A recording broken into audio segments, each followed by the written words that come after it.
What's up guys, Pop101 here. Today I'll be teaching you how to make NPC mods for Blade and Sorcery because after I made this video showing off all the brand new NPC mods I've been working on, a lot of you guys asked me to make a tutorial showing you the ins and outs of how to actually make the NPCs. So that's exactly what we're going to be doing. Keep in mind this video has a few special scripts and a few things like the auto apply SMH tool making NPCs a ton easier. So those tools will be coming out in the near future, so stay tuned for that. Okay, but we're going to be starting with the red symbiote from Marvel Spider-Man 2, which I just ported over for a commission. A little bit of housekeeping before we begin. What I like doing is making sure that all the shaders and everything are attached. Make sure to go into the shader. You can create a new material under this. If it's like that, just press new. Simple as that. Drag in each of your PNGs as textures, so we have the base map connected to the base color right there. And then we also have the normal map right here connected to the normal map. You can ignore the alpha. But once those have all been attached and your model actually looks like this, if you press Z on the keyboard and go down to Material Preview, that's what lets you be able to see this in the layout. If not, you can always just click on this. I will also be teaching you a bunch of the different keyboard commands like the Z, which I just mentioned throughout this video, so I do highly recommend you watch from beginning to end. Okay, but now that we've got the shader set up, everything looks good, all the materials, and he's rigged properly. So if we click on the armature itself, so the actual rigging, and we go to viewport display while in object mode and press in front, it puts it right on top. It makes it so much easier to just move it around like this, just so that you can see that it's all properly connected. So if I grabbed him by the elbow, you guys see that it's actually working. Switch between the modes by clicking on it and pressing Control Tab, or just click on the armature itself, go to pose mode. It's that simple. And then click on the individual bone, R to rotate. If you wanted to press something like G, you could drag it around, but it's completely up to you guys. Now that we have a model that has all the materials and is rigged properly, what we need to do is simply just make him look exactly scaled to our Blade and Sorcery default NPC. He's in the Blade and Sorcery Discord server. So let's go like this, and a few simple things. We do S to scale it. We do G to move it around, and R to rotate. Okay, you guys get that. For rotate, just keep in mind, press R once to make it move in one direction no matter where your controller or your mouse is. Press it twice, and you'll be able to move it any which way you want. Now that we got that taken care of, what you need to do, simply just scale it down and have him match the Blade and Sorcery NPC as closely as possible. Keep in mind, if you do not want to move him around like this, like pressing G and just dragging him, and you want to move him on one single axis, all you got to do is press G and then the name of the axis. So X, Y, or Z. So if we press the Y axis, he can only move this way. Press the X axis, moves this way, and Z axis up and down. And one little side thing to note, when they are oriented perfectly like this, if you drag them back, they are completely back, just like you were pressing G and then Z or X to move them along that one axis. It makes it a little bit easier if you guys want to see it a bit better. That's one thing that I like doing, but it is still a better practice to make sure to press G and then whatever the axis is. So let's just match them up. It's pretty easy. Start with the hips, like this. Make sure that the arms and everything are the same. What we're going to have to do is scale down the arms, which I'll show you guys how to do that in a second. But since the feet are right here, let's do it a little bit easier. For certain models, especially this one right here, you'll notice that it says right up leg, left up leg. If you press this X in the upper corner, what it does is it mirrors the axis. So if I press rotate with this, it should rotate this one as well. If it doesn't, that's because the naming sucks, which is unfortunate. So what we can do is manually rename it ourselves just to make our life a little bit easier. So it's a clavicle, clav, L. Keep in mind, this is L for left because it's based on this orientation. Again, this way. So instead of that, we do clav.r. Keep in mind, it's got to be dot and then make it a capital. It'll just make your life a little bit easier. So we just did the clavicles. I'm going to go through, and what I always do is if it's not automatically renamed, I'll do it myself for the clavicle shoulder, arm, elbow, wrist, and then we have both the thigh and knee. And then we'll get started on that in just one sec. So I'm going to go through and rename them all quick.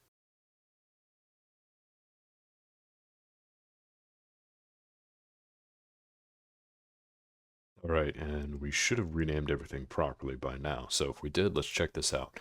Notice with the mirror axis turned off, you can do one. With it turned on, both get rotated. That's perfect. I just like to test them all to make sure that they're all done properly for a little bit of housekeeping. And then, where's the wrist? Okay, we got the wrist right up in here. Okay, the wrist seems to be working. And then we do our legs. Voila. Our knees. Perfect. And now we're good to get started on mirroring him. I do also want to mention that you can manually rename the bones by going in here and actually going through the entire structure. Or you can just click on the bone, press F2 on your keyboard, and the bone name will pop up, since I forgot to mention that at the beginning of renaming the bones. With certain models like this, I just make sure to scale the arms, because it's definitely way too long. If we turn this off, you'll notice the fingers go way out here. We need to match it and mirror it exactly. So what I'm going to do is press A while selecting one of the bones, since we're still in pose mode. Scale it down, and I'm going to grab this leg, press S and then Z, so that I can scale it down just a little bit. With the legs and the feet, it doesn't need to be perfect, as long as it's pretty good. That's all that matters. The one thing that you gotta pay attention to is having the hips line up. So we have our hips right there. That looks pretty perfect. And now from here, why don't we do the arms? Because the head looks pretty good. We might actually need to drop down the head just a little bit. Okay, from here, what I'm going to do is actually grab this chest bone, and what we're going to do is knock it back just a little bit so that the shoulders line up a little bit better.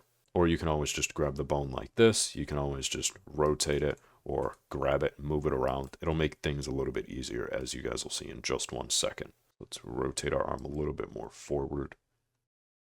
And then what I like doing is grabbing the shoulder, the clavicle, because it moves everything. With this arm bone right here, you'll notice sometimes you're just moving the shoulder right there, and this doesn't actually move. I had to parent it myself, that's why it does, but ignore that. If you grab just the shoulder, it'll grab everything, both the back, your lats right here, the shoulder, everything, which is pretty important when it comes to doing this. It makes it a little bit easier. Okay, it seems to be covering for the most part. And let's grab this, rotate it right here. And the biggest and most important thing when it comes to a model like this, press S while grabbing. I usually just grab the arm bone. You can press S and shrink it. It does get a little bit weird, and you don't technically need to do this for all models, depending on if you want them to be able to grab things properly and use them as an armor. I do, though. It'll make it look a little bit funky, but check this out. I mean, he still looks perfectly fine even with smaller arms, depending on the model. So we got that. And now you just need to finish animating him so that he looks proper and all the bones and everything are lined up. So the most important thing for me, I do the fingers manually for both sides because I don't want to go and rename everything. But for you guys, it doesn't really matter after that. And the reason why I'm animating all this right now like this is because when you're moving the shoulders and everything, if it's all lined up until you get to all the fingers, then all you'll have to do is do the fingers manually. Whereas if you're mirroring everything, you're just saving yourself a lot of time. So we've got this right here. The fingers are a little bit too long. So what we're going to need to do is, why don't we just scale from the elbow this time? Because everything we do on one side gets done on the other because we have kept this X on. If we turn it off, obviously, what you're doing to one side only applies to one. Whereas now it's on, obviously, both. Just to reiterate a little bit. So this is pretty good so far. We just need to rotate ever so slightly to the side. And I think this is perfectly fine now that we're grabbing the elbow. So let's do this. Move it over, press R twice. It's not going to need to be done the exact same as my model because your guys' rig will most likely be different. But for the most part, this is what you need to do. Just line up the fingers and then we'll be ready to put it into Unity and I'll show you how to put it in game. I do want to mention that when it comes to doing the fingers, these do not need to be perfect. So if I turn this off and I get rid of the Blade and Sorcery guy, look at this. So his fingers are actually pretty skinny. The main thing that you want to do is have them be slightly skinnier than the Blade and Sorcery fingers so that when you're putting it in game, the mesh doesn't tear and mess up. So I recommend grabbing the farthest finger part like this and pressing S. You notice you can scale the entire thing. Well, this time if we do S and then go based on the certain axis, like for example Y, you can actually shrink the finger like this, and it'll make it so when you wear this as an armor, the mesh doesn't clip and it looks proper in game. But the fingers are already pretty skinny, so I'm not actually going to do that for this model. Now I'm just going to go and I'll do all the fingers manually, speed up, and then show you the process once we're done how to export this.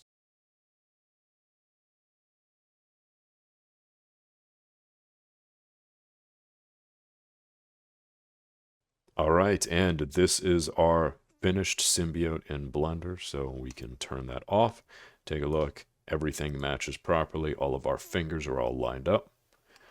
Our legs all properly rotated.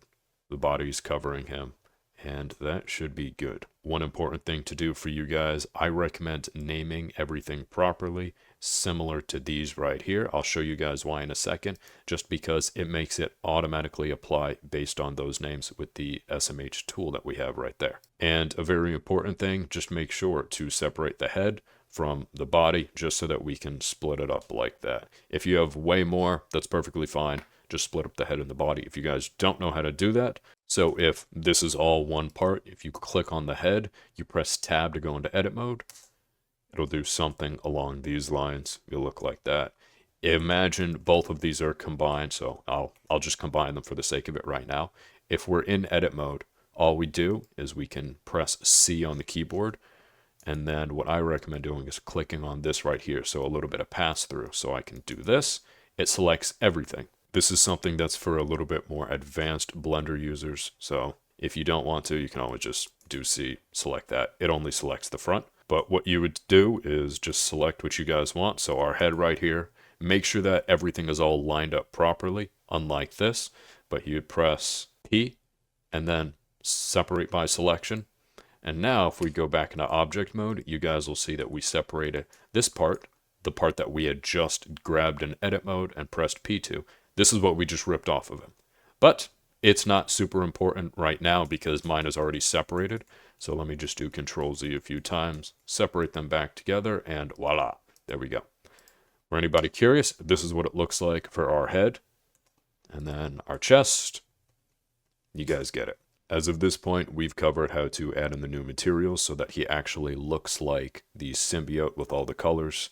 We've covered animating him, rotating him properly with all the rigging tools, and we've covered making sure that these are named properly. A full list of these will be shown at some point on the Discord server or in another tutorial where I teach you more in depth how to use the auto apply SMH tool. And if we take a look at everything that's active right now, turn off the armature, press A so that we select everything while in object mode, all of these right here. Go to NPC tools. What we need to do is do apply NPC armature, clear parent, go to object, apply all transforms, and now he will be perfectly lined up and the exact same size when we actually put him into Unity.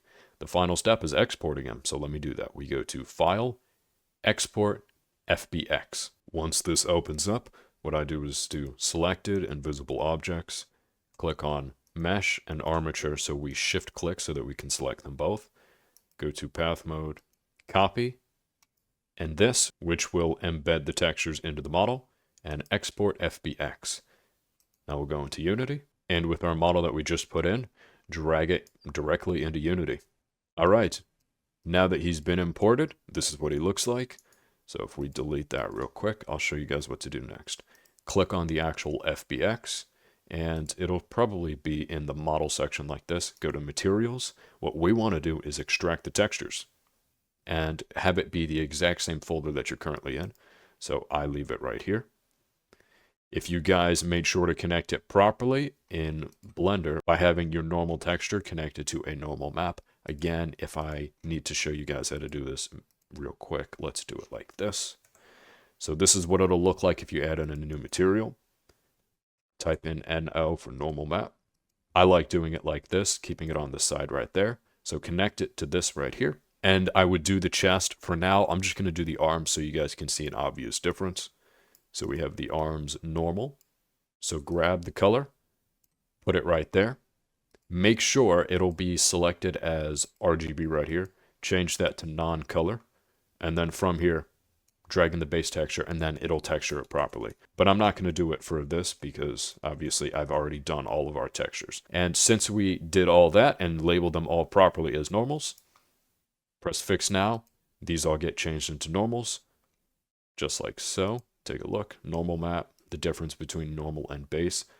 When having selected every single one of these textures, crunch, compress, and apply. Perfect. And now if we drag him in, he is now textured properly. But the next most important step, extract materials. Same exact spot. These are all of the materials that were used when making this guy right here. All the same names as they were in Blender. The final thing that we need to take, now that we've done the textures and the materials, are the actual meshes themselves. So we have our torso, the tendrils. We do not touch anything with the material already on it. We need to select the stuff that is just plain white. So if we go to arms, head, legs, select everything so it's always at the end. Control D. And I put them in a parts folder just to make life a little bit easier because of our special tools. So let's drag it into parts. Now, super simple. If we select everything and we press set mesh, it'll change everything so that read and write enabled is true, so that when you dismember the limb in game, the textures and the mesh themselves don't have problems. Grab all of the materials by control clicking them and then set mat. It will automatically convert the material into a Thunder Road from the default material.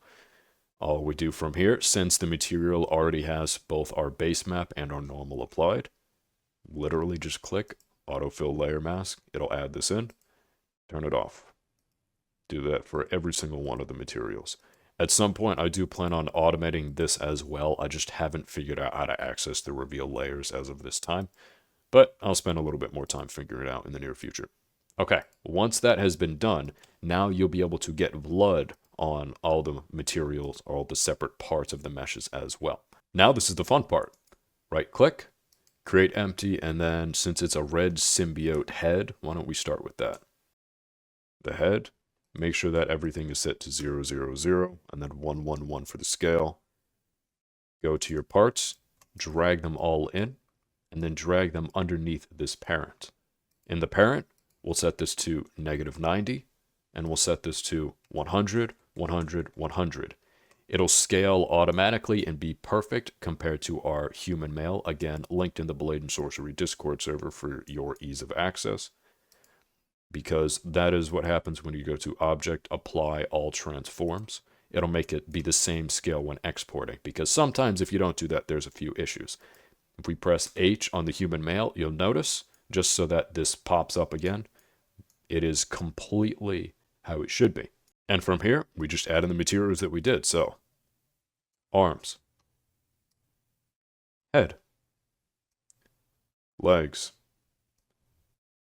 tendrils, torso, and then the head was also used for the mouth, I believe. So we can actually zoom into that and take a look. Yep, there's the tongue. That looks perfect. And just a side note for you guys taking a look at this right now, you'll notice that some of this is a bit see-through. So if we actually go to the model, it's not too big of a deal with this, but if we go to the model himself, and there are holes like this, you can always go into the sculpting after selecting the actual mesh itself. Press G on the keyboard so that you're using the grab tool, go to the radius, strength. It'll just make it a little bit easier so you can just simply pull it together. I'm not going to do it. It's not too big of a deal with this model because I had to use automatic weights for those bones. If you don't know what I'm talking about, don't worry. Most of you guys won't have to deal with this unless you take models directly from a game and do it yourself, which I don't think many of you guys are going to do. But I digress. So you can either use the sculpt tool to drag them up like that, or what you'll need to do is, for certain models, if you look at a certain part of it and it shows as transparent, or when you import it into Unity and you can't actually see the part of the model. So if we put it in and for some reason his fingers weren't done properly, like you imported the model and you can't see his fingers for some odd reason, it'll be because if we go back into Blender and click on face orientation, you'll see red. Every part that's in blue, you'll be able to see on the model, but if it's red, that's not good. So all you'd need to do that is press Tab and then Shift N to recalculate the normals, and you'll notice the pop-up came inside. If we do the opposite of it though, the inside, this turns red. So now if I imported this into Unity, you would not be able to see the arms. They would turn invisible. So that is a tip that's very important for models that do not show up properly. And then with the Blade and Sorcery shader, sometimes it'll cause you to see only one part of things so that you won't be able to actually see the back of his head, for instance. So what you'll need to do is go into all of these materials. At least I recommend doing this anyways. They do this to save performance, but instead of cull mode back, I just set it off. And you'll notice, look at this right here. If you were to look through his armpit right here, you can actually see through his body. We don't want that. So if we set it to off, now we actually see the back of his torso. So that's what we want. And I'm glad I'm showing you guys that because that's something that I would have missed. He's now done properly with this. So I'll go into our pre-made template for you guys. It's already there. If you guys don't have that already, it looks like this. Default body and head. It's got the armor and a spot for textures and parts. But this is easy from here. So grab the head, separate it to a head and a body, since we'll just be doing two of them. Press H while selecting this part just so that we hide it. Obviously, if you do it on both, you'll hide both. We have our head and we have our body. So our head, what do we need? Literally only the head and the mouth. So this is our head. Cool. Let's hide this. And now let's do the body. Let's get rid of the mouth and let's get rid of the head. So now we have our body and we have our head. Just to test it, you can drag it out using this tool right here or this one. I like this one a little bit better because you can also rotate. You can change the scaling of things, but let's put it back. So we have our head and our body. That is perfect. Now what I'm going to do is click on both of these. I'm going to copy them with Control C, and I just put them directly under the default body. Click on the default body and default head. Instead of default, it is called Symbiote Red. Replace the text. It'll replace the text in both this part right here and inside the item ID. Now we just grab the body, stick it up there, head, stick it there. Click on this, go to prefab, unpack completely. It'll probably be blue for you guys. Now grab the red body, drag it into prefab. Same thing for the head. Keep in mind, these are different than the actual meshes themselves that we just did right here. Click on preview, generate the icon. This is what our icon looks like because we've already scaled it. That's what the template is for.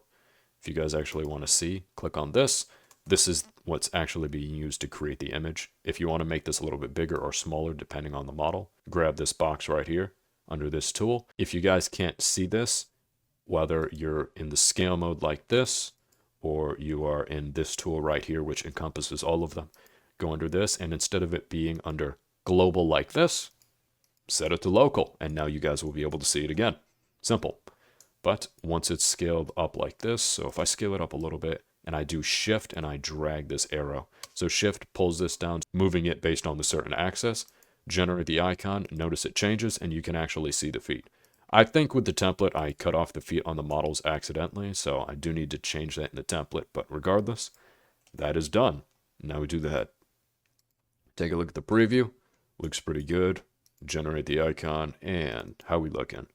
I can get a little bit more on the top. So let's go back, drag it down ever so slightly, and now click on both, crunch compress so that our build size will be as small as humanly possible because we want it to look good and also not take a million years to download, which is important. What we need to do is use our auto apply SMH tool again. So we did the set mesh and set mat. We'll go over making the JSONs in just 1 second. So we have these right here. So if we select all of it and we press apply, it'll turn them into an armor. It'll add all of the scripts that's necessary, and it'll automatically apply everything from our helper. So we have our head, and what we do is select both the head and the chest. That's because we don't want the head to be separated from the chest when we're actually using it as a mod. And then this is automatically set to head right here, because only the head and the face named game objects will have it contain both of these. So again, the way that these are named control this. So, and it also depends on the actual name of this. So let me just give it a quick example. So if I typed something like face and we pressed apply again, notice that it adds the chest. It's that easy. If I typed in body right here and I pressed apply, it doesn't add the face, it only adds the head component.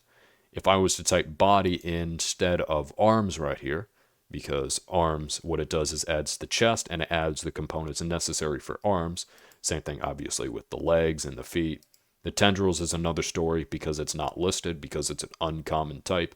And then torso, it adds all this stuff. But if I was instead to type body for tendrils and press apply, it adds everything that the normal body game object named would add for all of these in our script. I think that's probably needed just because of how large this is, because it encompasses his entire body.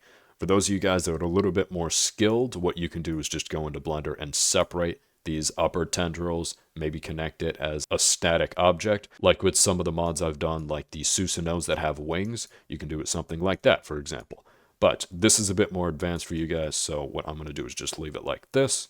And since it is encompassing his head, let's just keep everything except it's not on the hands. So what I'm going to do is get rid of our hands right here. And it's on both of the legs.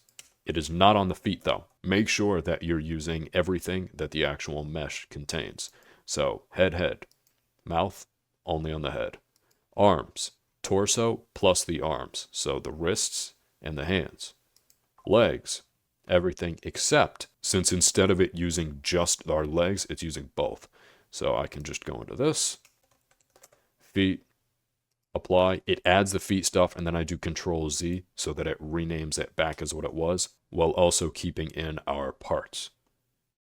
Go to tendrils. Tendrils is all done. Go to torso. It is our head and chest, which is perfect. Our underwear, which would be in this section right here. And we're not actually using our arms or wrists, so we can get rid of both the wrists and hands. And that should be all set.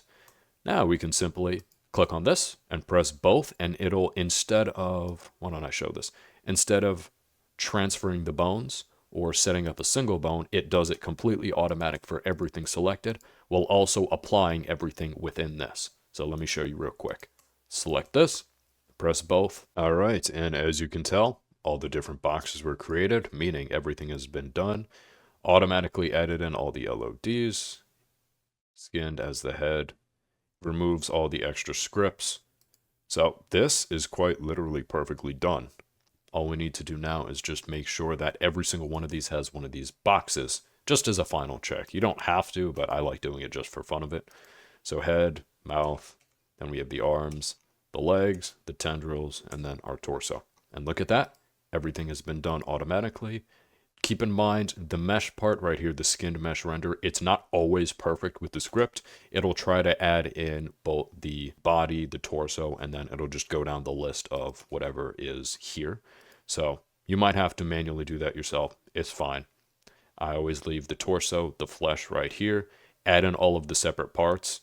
So it's automatically done with the script, or you can just drag them in manually yourself. But since it's already done, I don't actually have to do that. It took 1 minute to add in everything for this entire symbiote. But now our symbiote's done. So let's make sure we grab both of these parts right here. Drag them in like so. And I did forget to rename our default armor right here, so let's just replace the text like that. Grabbing this. The prefabs that we just made right here go there. Same thing. Make sure that the red head right there. And then same thing, symbiote body, just so that everything is done properly. If you do not actually attach these, it'll be invisible in game, which obviously is not what we want. But now we have our completed symbiote right here, so let's go make it a mod. And normally what I've been doing is actually making these individually, just with our JSON tool right here, which I'll be covering in 1 second, and another tool, part of the asset bundle builder, which I made that makes life easier. So all of these different armors just for fun. But if we go under this, create the asset group, and I'm going to name it. Since this is a commission for a bunch of symbiotes, why don't we just do symbiote pack? Press confirm. It'll automatically add it in here and as in a group just to make life easier because I hate doing it manually. Go into default. Okay. So we have everything that we just made. Literally grab all of that by shift clicking, going under our symbiote pack, clicking all these, rename selected. It'll rename it with whatever your name is, armor, and then whatever the body is. It'll separate it between the prefab and then the icon, naming everything automatically so you don't have to manually do it. And just as a final check, let's get rid of our link armor, which is actually a secret mod that I was working on for you guys. And instead of that, we are going to do the symbiote pack, which we just made, which is somewhere. There we go, symbiote pack. Click on it, just so that we can make sure everything is already set up. So the symbiote pack was automatically added and mod was checked on. It's named the symbiote pack, so that'll be the folder that shows up in our mods folder. Great, now that we've done all of this, let's go into make JSONs. And this is awesome because it automatically creates the most common types based on creating NPCs. So you can switch between male and female. And our normal is head and body, but there's also options for wings and hats. You can definitely add in your own at some point, but these are the ones I did for the moment. So we're just going to name it Symbiote Red. And it's a male. It has a head and a body. We press confirm. Now if we go into our mods folder, we go to Symbiote, which is all the way down here. Dang, I really have way too many mods at this point. So Symbiote Red Armor, it automatically creates this for us. Since normally I'm creating NPCs singular like this, it automatically names it armor. I'm just going to be changing this at some point. But yeah, it's really that simple. It creates a container for us to fight them. Both the head and the body JSONs, a manifest, and then, of course, our wave so that we can actually fight the enemies instead of just wearing their armor. And I'll be making the other symbiotes, but for now, leaving it as symbiote pack is perfectly fine. Let's build it and go test it in game. All right, let's test it out. And look at that. Our symbiote is now in game. He looks absolutely fantastic, and he's trying to pummel us to hell. All right. Great job, Stud Muffin. I appreciate you helping me with this, but look at him. He's properly grabbing an invisible fist item. We can obviously wear him as an armor too, but look at this. Every single part of him looks absolutely perfect. Now the final test. If we burn everyone, does he get burned? Will his red turn darker? That's the main question.